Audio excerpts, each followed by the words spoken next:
When I say operation, that operation involves disarmament. The ongoing operation has led to confiscation of 58 guns in the last 1 year. And as you can see, some of the guns are here displayed here, some of the ammunitions are here. Some have already been forwarded to Nairobi for onward transmission for destruction. And so that operation includes removing firearms from the wrong hands. It will continue. Like I have said, and I want to continue saying this, that our biggest challenge as a country is our porous border. And the closer the county is to the border, the more the guns are available because of this proliferation of small arms. We also have, of course, the issue of banditry. Isiolo is at the center between Meru and the other parts of Samburu and Laikipia. And as you know, the biggest problem that's facing Meru is that most of these criminals or bandits try to pass through this area.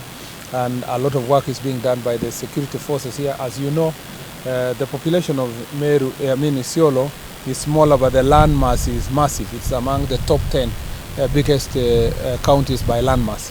And therefore manning some of the routes becomes a big challenge, especially in the absence of proper infrastructure.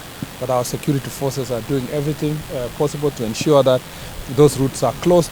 Most of the parts have been closed, and that's why there is relative peace on the part of side of Meru.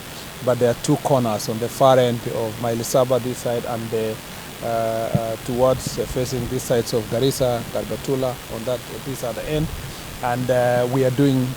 There is some work that is being done to make sure that those areas are closed. You know that we have had a very good support also. Our security forces have received great support from the National Police Service, whom we have deployed in the recent past.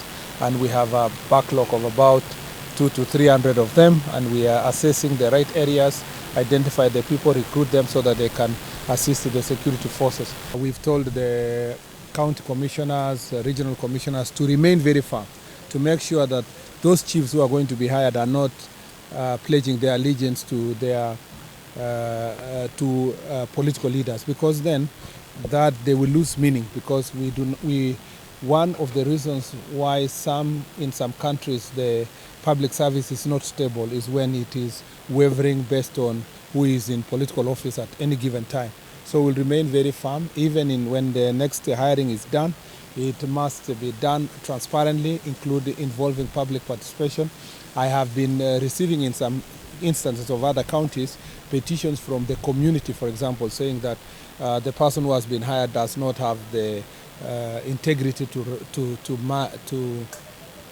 govern or to be a chief or an assistant chief. And as such, we have always returned some of these issues for further investigation. Remember also, we benefit from also intelligence reports about what has happened and what's going on. So we are not blind.